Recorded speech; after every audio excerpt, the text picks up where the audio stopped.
વકફ કાયદાનો વિરોધ બંગાળ બાદ હવે આસામમાં હિંસા, પોલીસ પર પથ્થરમારો, લાઠીચાર્જ। વકફ કાયદાના વિરોધમાં પશ્ચિમ બંગાળના મુર્શિદાબાદ સહિતના જિલ્લામાં હિંસા ભડકી બાદ હવે આસામમાં હિંસા ભડકી છે। રાજ્યના સિલચરમાં 13 એપ્રિલે દેખાવકારોએ પોલીસ પર પથ્થરમારો કરતા મામલો વધુ ઉગ્ર બન્યો છે।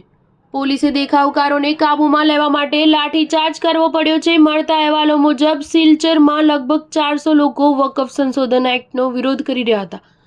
અધિકારીએ કહ્યું કે એક્ટના વિરોધમાં લગભગ 100 લોકો કોઈ પણ મંજૂરી વિના સિલચર શહેરના બેરેંગા વિસ્તારમાં રસ્તા પર ઉતરી આવ્યા હતા। તેમણે કહ્યું કે વકફ એક્ટના વિરોધમાં લગભગ 300 થી 400 લોકોએ રસ્તો જામ કર્યો હતો અને દેખાવો કરવા લાગ્યા હતા। આ દરમિયાન પોલીસે તેમને કાબૂમાં લેવાનો અને સ્થળ પરથી હટાવવાનો પ્રયાસ કર્યો હતો। દેખાવકારોએ પથ્થરમારો શરૂ કરી દીધો હતો। ત્યારબાદ ટોળાને કાબૂમાં લેવા અને તેમને વિખેરવા માટે પોલીસે લાઠીચાર્જ કરવો પડ્યો હતો।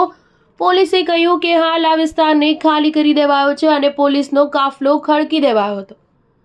ઘટના અંગે ફરિયાદ નોંધવામાં આવી છે, જો કે હજુ સુધી કોઈને પણ કસ્ટડીમાં કે ધરપકડ કરવામાં આવી નથી। સોશિયલ મીડિયા પર દેખાવકારોના વિડીયો સામે આવ્યા છે, જેમાં તેઓ કાળા ઝંડા અને ભાજપ સરકાર વિરુદ્ધ સૂત્રોચ્ચાર કરતા જોવા મળ્યા છે। તેઓ વકફ કાયદાનો રદ કરવાની માંગ કરતા જોવા મળી રહ્યા છે। સ્ટાર ન્યૂઝ 7 હંમેશા સચ્ચાઈની સાથે।